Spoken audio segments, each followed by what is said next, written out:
realfaith.org.au. I'll share this little story that I wrote.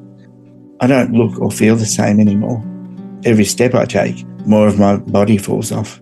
I can't walk anymore, so I drag myself using my arms, only for a short while because as I move, I lose my hands, arms.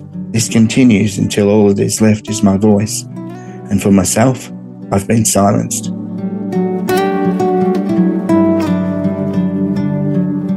Welcome to Real Faith. Conversations about the impact faith has on our lives and the challenges we go through, helping us today and giving us hope for tomorrow. That's real people, real life, and real faith.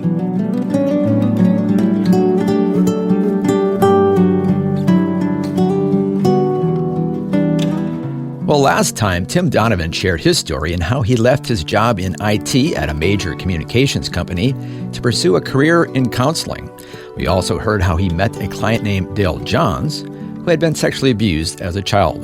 Together, they've written a book called Reclaiming Lives from Sexual Violence, and their website is understandingshame.com. Today, Dale joins us to share his story. And before we get started, I just wanted to mention that the topic of childhood sexual abuse has the potential to trigger personal pain or anxieties in those who have had similar experiences. So today's program is not recommended for young children or for anyone who feels this topic might bring back painful memories. Also, if you're listening today and need someone to talk to, you can call the 24-hour National Sexual Assault and Domestic Violence Counseling line at 1-800-RESPECT. That's 1-800-737-732. Once again, that's 1-800-RESPECT, or the numbers are 1-800-737-732.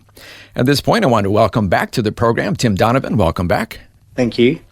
Glad to have you on the program once again. Tim is a registered mental health social worker, and he's joining us from Alice Springs. Also joining us today is Dale Johns. Dale, welcome to the program.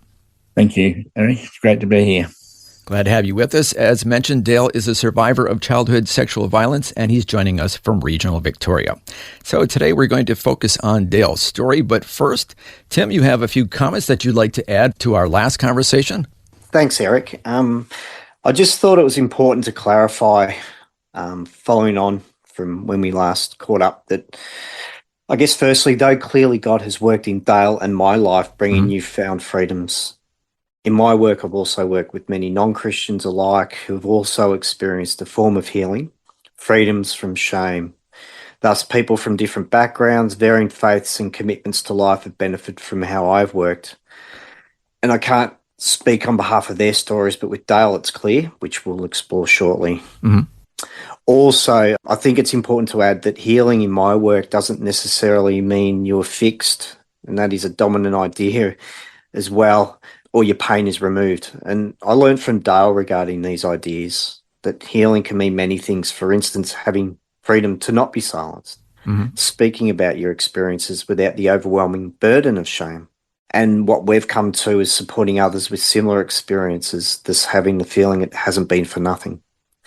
So there are many ways to find what's named as healing. It's individual to someone's personal lived experience, and for Dale, it's personal to him, isn't it? Mm-hmm. And as I understand it, correct me if I'm wrong here, but we don't want to give the impression that, boom, flick a switch, you're healed, you're fixed, it's all done. It's a gradual process over time. And from time to time, there's going to be setbacks and, good times and bad times like a valley, but you're gradually getting closer to recovering from the trauma from the childhood. Would that be a fair way of saying it? Yeah, hope so. And Dale can speak with authority into that space, and rightfully so, where Dale may share some more over the time of our chat. Yeah, Dale, before we get to your story, would you say, in your experience, that the healing process, that it is a process, that it's something over time, that it's not just an instant, boom, you're fixed? Oh, definitely. I don't feel like I'm completely healed yet, but I believe that what Tim has shared, that understanding shame and being able to talk, not being silenced anymore, is a type of healing for me. So, being able to speak about this today is a healing. It's a healing process. Yeah, that's interesting. So you're saying that just sharing your story with us today is part of your healing process. Yeah. Yep, it is. When you're silenced, you just hold it within. So my purpose in the healing process is to be able to help other people who've experienced what I have. So you're helping others, and it's also helping you to heal. Yes. Yeah. Oh, that's wonderful. I hope that's the case. Yes. Yes. Well, that's the goal that we have here. Okay, let's find out your story, Dale. Where did it all begin? I grew up in central Victoria, and I was raised and nurtured and loved in a Christian family. And having Christian values and a sense of what's right and wrong was all at the forefront of my childhood. So a positive, good childhood. Yep. Yeah, absolutely. And I had an experience when my nan died, who I was extremely close to, with the presence of Jesus as a 6-year-old. And I was very broken and felt lost. And the warmth and presence of Jesus fell on me, and I felt his love through his warm embrace. And I gained a knowledge of the way God worked at that young age. Wow. So at a very young age, you really felt close to God in a sense. Absolutely. Yeah. And particularly in times when I was struggling, God's presence was there. And what was your church background? So I'm Anglican, or the Church of England it was back then. Yep. Yeah. So you knew about Jesus and God through your upbringing? Yes, absolutely. Yep. In my family life, and we attended church and Sunday school and things like that. And then in school, how were you doing in school? I was never really good at learning. I'm dyslexic, so that was a real problem for me. And I didn't make friends very easily either. Did you know you were dyslexic? No. It's not something I found out until later in my life. Yeah. You just knew you were having struggles. Yes. Yeah. So then in grade around year 6, in August, September 1973, the violent sexual abuse began. I went to an after-school program for boys, which was advertised at our school. And the second time I went to the program, the Catholic priest started to abuse me. It changed my life. Being betrayed and violated by a Catholic priest, an adult in a position of authority, who told me he loved me, that what we did together was my fault, but our secret, a secret no one else would believe, and to never talk about it to anyone ever, or I would be punished by God. So the manipulation on his part began right at the start. Yes, it did. Yep. So at this after-school program for boys, he took you into a separate room. Yes. And then what happened after he abused you? He brought me back into the room he took me from, where all the boys were. He put me back in that room, and I was sobbing, and I was shaking uncontrollably, and all the boys were sniggering and pointing at me and making comments. And I felt at that moment, I just felt shame was poured over me like a bucket of hot oil. Yeah. And I changed my life forever, basically. And school after that was a nightmare because the bullying was every day, continuously, wherever I went. Footy training, all those things were just a nightmare. And you've written about how this impacted you, kind of a metaphor for what you've experienced? Yes. I'll share this little story that I wrote, which I begin with an image of a happy, carefree young boy holding Jesus' hand. Sometimes I'm walking, running, swinging, my arms singing, sometimes skipping, when all of a sudden my feet fall off. This was the first time I was sexually abused. This is painful, shameful. I don't look or feel the same anymore. Jesus walks with me, but every time I step, every step I take from that moment, more of my body falls off. I can't walk anymore. So I drag myself using my arms, only for a short while, because as I move, I lose my hands, arms. This continues until all that is left is my voice. And for myself, I've been silenced. Jesus is with me, I hope and pray I'm invisible, but that's not the case. It doesn't stop people from judgment, names, lies, and pain. Our guest today is Dale Johns, who's a survivor of childhood sexual abuse. We're also joined by Dale's counselor, Tim Donavan. Together, they've written a book called Reclaiming Lives from Sexual Violence, and their website is understandingshame.com. We'll hear more of Dale's story when we return right here on Real Faith. The Word for Today is Australia's most widely read daily devotional, designed to give you practical teaching to keep you focused on your relationship with Jesus. Read it online or subscribe to the free printed edition at thewordfortoday.com.au. You're listening to Real Faith, conversations with real people about how God works in their lives. If you'd like to hear this program again, or to listen to past programs, you can subscribe to the Real Faith podcast. Just look up Real Faith with Eric Scatterbo on iTunes, Spotify, or wherever you get your favourite podcasts. Once again, just type in Real Faith with Eric Scatterbo.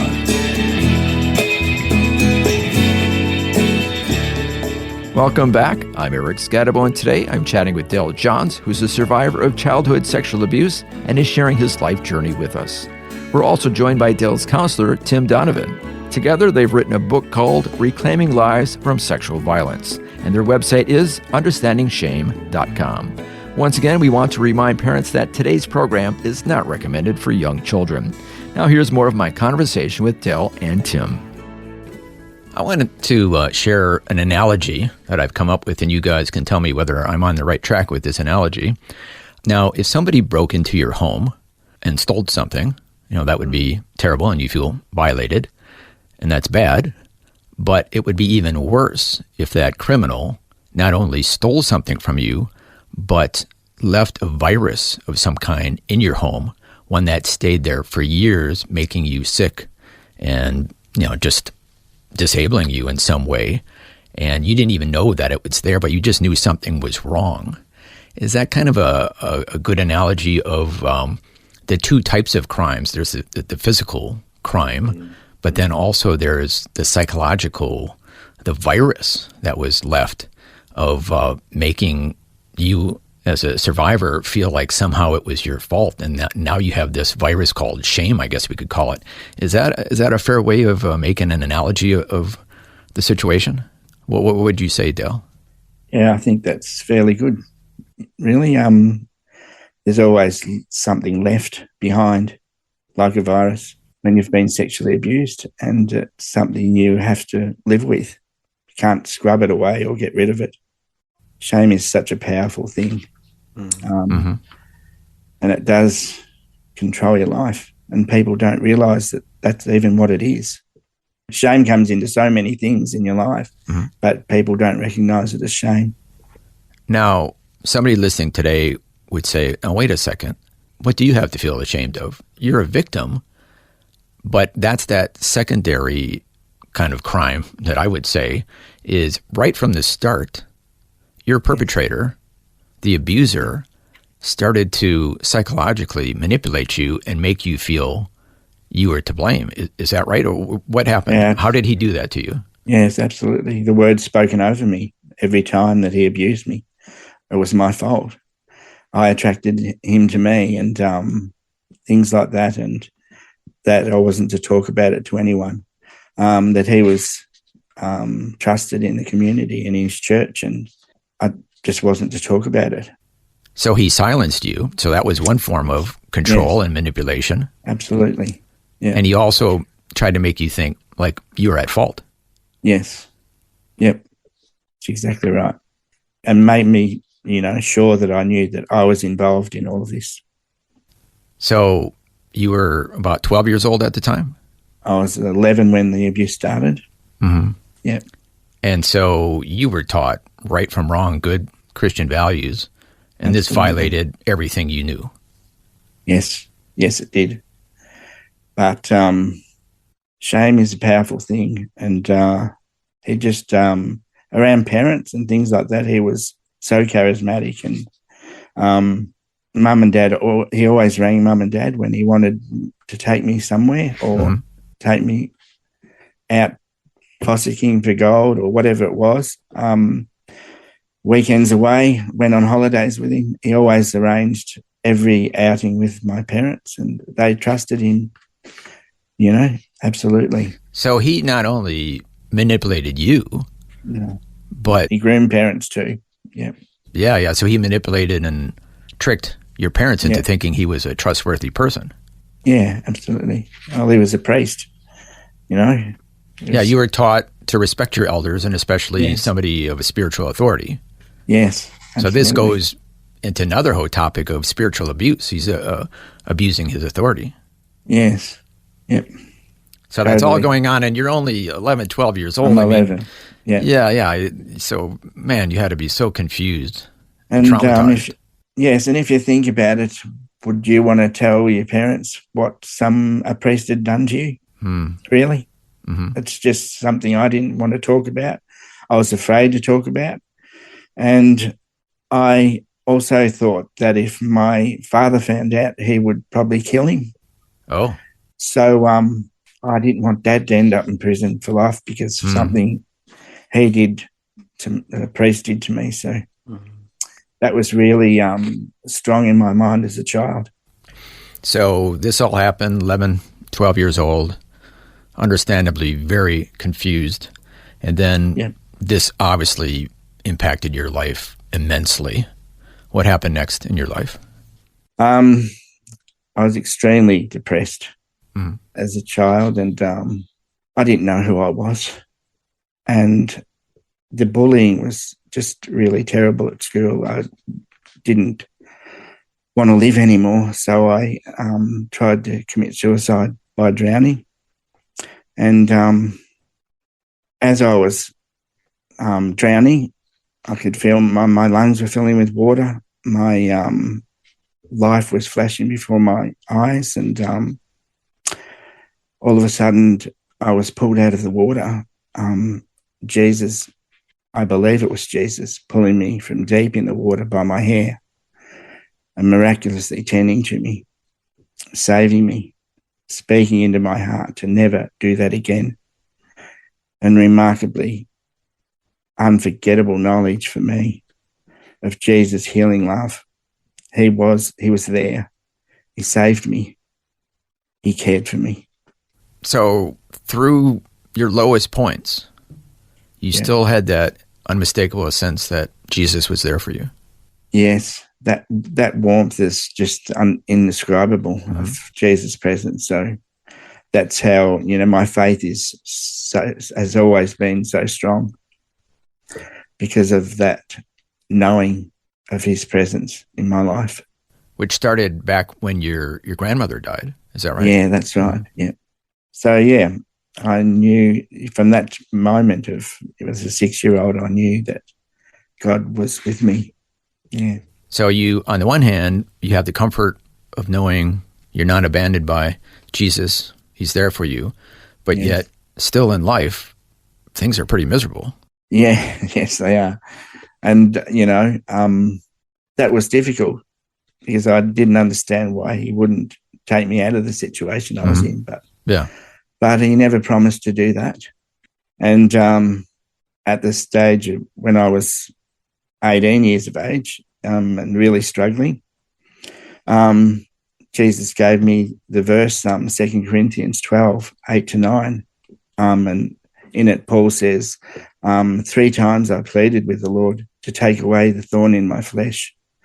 But he said to me, my grace is sufficient for you, for my power is made perfect in weakness. And that to me said that he wasn't going to take it away, but he would be with me, and walk with me. Yeah. So he's comforting you and strengthening you. Yeah.